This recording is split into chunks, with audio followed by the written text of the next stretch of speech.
Boa noite, queridos alunos e alunas. Nós vamos conversar hoje sobre os conceitos básicos de personalidade. Então, vamos pensar o seguinte: a personalidade é um tema ainda instigante para muitos pesquisadores. Muitos buscam a compreensão do que seja a personalidade, mas não há assim, uma definição exata, como ela é construída e quais os principais fatores que influenciam a personalidade de uma pessoa, tá?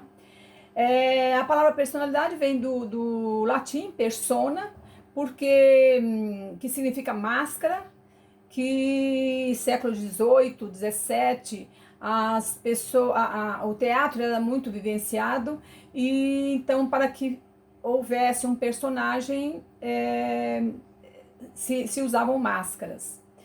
E o que define a personalidade de uma pessoa é a sua construção pessoal. É baseada em características do seu temperamento. A gente chama de personalidade um conjunto de características cognitivas, afetivas, volitivas, que formam a construção pessoal de um indivíduo. Então, ela está diretamente ligada à forma como a gente interioriza os sentimentos, os pensamentos, os valores e as experiências. É, é importante também a gente diferenciar o que é a personalidade do comportamento, né? A personalidade está ligada às atitudes, às reações, porque ela se relaciona à interiorização dos sentimentos. O comportamento já é a exteriorização desses dados, desses sentimentos, dessas ações. Como é que a personalidade foi sendo estudada ao longo da história? Vocês teriam uma ideia? Já no século IV a.C., né, 400 mais ou menos anos antes de Cristo, Hipócrates, que todos conhecem praticamente como o pai da medicina, ele já pensava na questão da personalidade ligada aos humores corporais. E ele inspirou um outro pesquisador chamado Galeno, dessa época, a desenvolver a tipologia acerca do temperamento. Então, Galeno definiu 4 tipos de temperamento. Esses 4 tipos são primários, que depois podem se misturar e dar outros além desses. Então, por exemplo, o sanguíneo, que é um humor corporal que predomina o sangue. O colérico, que é caracterizado por uma pessoa que é facilmente irritável. O melancólico, que é mais sensível, mais introvertido, e o fleumático, que é mais calmo e conciliador. Então, essas teorias incentivaram o surgimento de outros estudos que resultaram já bem mais tarde, claro, agora século XIX, século XX, nas teorias da personalidade.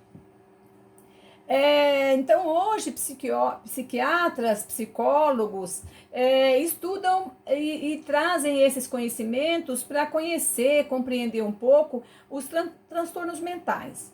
E as duas figuras mais importantes nesse estudo são Freud e Jung. Então, a gente vai conhecer um pouco da teoria deles.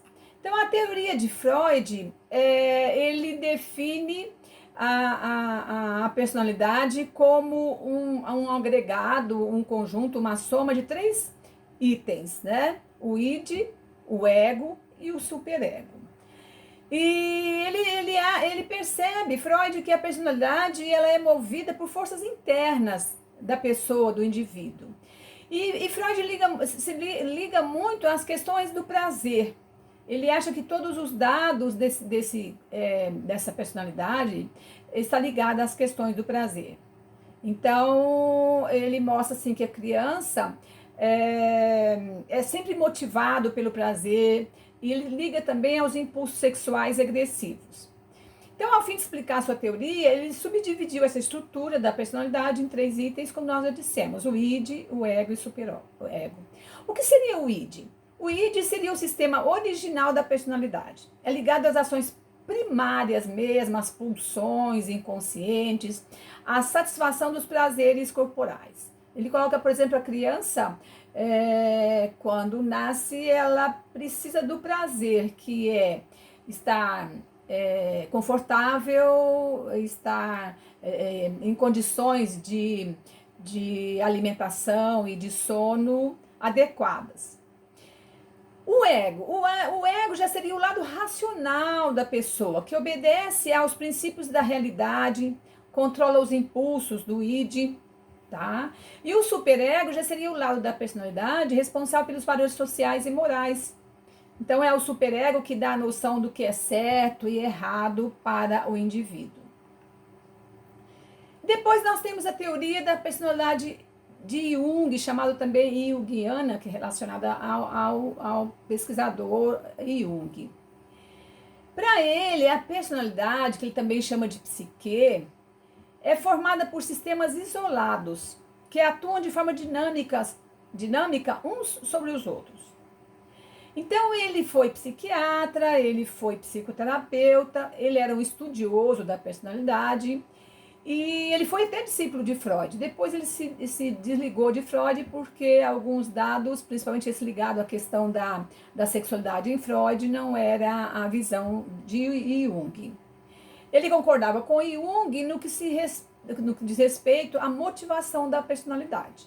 Então, na visão dele, de Jung, existem 4 tipos psicológicos, 4 tipos básicos, que estão ligados às funções psicológicas, que são sentir, pensar, perceber e intuir. E 2 tipos de caráter, que eram introvertido e extrovertido. Então ele achava que cada indivíduo desperta em si uma função básica, um tipo de caráter, originando assim a sua personalidade. Ao todo, a teoria de Jung apresenta 8 tipos de personalidade, que são entre o extrovertido e o introvertido. Então, por exemplo, o primeiro tipo, reflexivo e extrovertido. Então, as pessoas que têm esse estilo de personalidade são pessoas mais racionais, mais objetivas, que geralmente apresentam cargos importantes. Os reflexivos extrovertidos são céticos, pouco sensíveis, narcisistas, prepotentes e manipuladores. Muito bacana que ao descrever esses tipos, a gente vai se achando em um, em outro e assim por diante. Depois tem o reflexivo e introvertido. Pessoas com essa personalidade são definidas pelo lado intelectual e um forte apego à filosofia.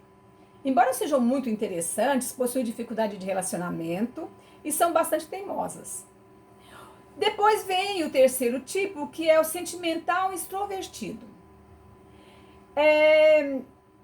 As pessoas dessa personalidade são facilmente encontradas, principalmente em mulheres.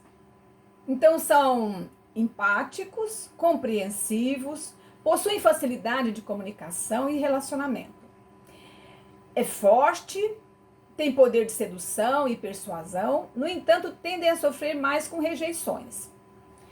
Depois, o sentimental, continuando, o sentimental introvertido. São pessoas solitárias, possuem dificuldade de relacionamento, gostam de silêncio, são melancólicas, pouco sociáveis e fazem o possível para não chamar atenção, mas são sensíveis às necessidades dos outros. Gostam de colaborar, de ajudar. Depois entramos no quinto tipo, que é o perceptivo extrovertido. O perceptivo extrovertido, ele possui um lado místico, forte percepção, identificação com objetos. Indivíduos perceptivos extrovertidos são muito bons com detalhes, costumam colocar o seu prazer como prioridade. Depois, o perceptivo introvertido. A maior característica dessa personalidade é a ênfase sensorial. É caracterizada por valorizar cores, texturas, formas, como uma maneira de exteriorizar suas emoções. Geralmente são indivíduos relacionados à arte e à música. Depois nós encontramos o intuitivo extrovertido. Pessoas aventureiras fazem parte dessa personalidade. São ativas, inquietas, determinadas e corajosas. Mas, em geral, são egoístas e não ligam muito para o bem-estar coletivo. O intuitivo introvertido, agora. Personalidade caracterizada por indivíduos extremamente sensíveis, de alto senso intuitivo. É muito comum pessoas assim estarem ligadas à religião. Os intuitivos introvertidos também são idealizadores, muito criativos, sonham alto. A teoria, tanto a teoria de Freud quanto a de Jung, elas são questionáveis. Nós não podemos dizer que uma ou outra é perfeita. São às vezes incertas, são limitadas no que se diz respeito à personalidade também. Não pode ser um determinismo como Freud, mas também não um exercício de livre arbítrio como a visão de Jung. Muito bem. Então vamos pensar agora na psicologia aplicada à administração. Então a psicologia, como a gente já sabe, tem o sentido de a ciência da alma, né? Vem da psique, alma e ciência, logos ou estudos. Ela é a ciência que estuda o comportamento humano, os processos mentais. Muito bem, até aí nós já aprendemos em sala de aula. Como ela se aplica à administração? Bom, vamos pensar um pouquinho na definição de psicologia aplicada. Ela é a aplicação dos conhecimentos da psicologia no ambiente, em determinados ambientes. E no nosso caso aqui, no ambiente empresarial, organizacional. A partir do século XX, que se teve a preocupação de mais conhecimento sobre a psicologia dentro da empresa. De como conhecer esses profissionais que trabalham, que estão juntos, que fazem parte de uma equipe e que funcionam ali para que a empresa tenha os seus resultados. Então, a psicologia enquanto ciência possui 4 objetivos principais. Primeiro, vamos pensar como ciência, depois a gente pensa como ciência aplicada. A psicologia estabelece as leis da atividade psicológica, ela estuda as vias da evolução das atividades, ela descobre os mecanismos que servem de base, que mecanismos as pessoas utilizam para poder dar conta da vida, né? Ter um certo equilíbrio, um certo centramento. A psicologia também descreve as mudanças que ocorrem na atividade psicológica e nos estados até patológicos também. Muito bem. Na aplicação para a administração, a psicologia se interessa pelo comportamento das pessoas em diferentes situações de trabalho. Então, em todos os departamentos de uma empresa, existem pessoas, é claro, fazem parte de equipes. E como é o comportamento delas? Há vários comportamentos bem diferentes e alguns até patológicos dentro da empresa. Outro objetivo dela é conhecer os efeitos das condições de trabalho sobre o desempenho do funcionário. Então, quais são as condições? Em que condições de trabalho esse profissional atua? Se as condições são favoráveis ao desempenho do funcionário ou não são, então esse é o estudo do psicólogo, que geralmente ele trabalha com a gestão de pessoas. Estuda também as alterações em desempenho, as relações interpessoais dentro da empresa, a atuação de cada profissional dentro do ambiente de trabalho, e aqueles também com transtornos mentais, porque a gente encontra de tudo isso dentro da empresa. A empresa é um microcosmo da sociedade e dentro dela tem a variação e a amostragem de todos os processos emocionais que tem numa sociedade. A psicologia aplicada à organização também se preocupa com os aspectos psicológicos relacionados à seleção e desenvolvimento de pessoas. Então, a psicologia é utilizada a partir do momento em que faz análise de currículos e todo o processo seletivo também, entrevistas, dinâmicas grupais e tudo isso. E também se preocupa ainda, a psicologia aplicada à organização, as questões ligadas à liderança, a motivação e ao trabalho em equipe. Então, observe que o trabalho da psicologia dentro da empresa, ele é fundamental, ele é muito importante. Ele está ligado às questões de produtividade, da melhoria de qualidade de vida nas organizações, vem permitindo, assim, atualmente mais do que nunca, ações efetivas relacionadas aos trabalhos com equipe, a redução de conflitos dentro da empresa, o ajuste do profissional às condições de trabalho, a seleção, adequação e desenvolvimento de pessoas, tá ok? Muito obrigada, tenha uma boa noite. Tchau!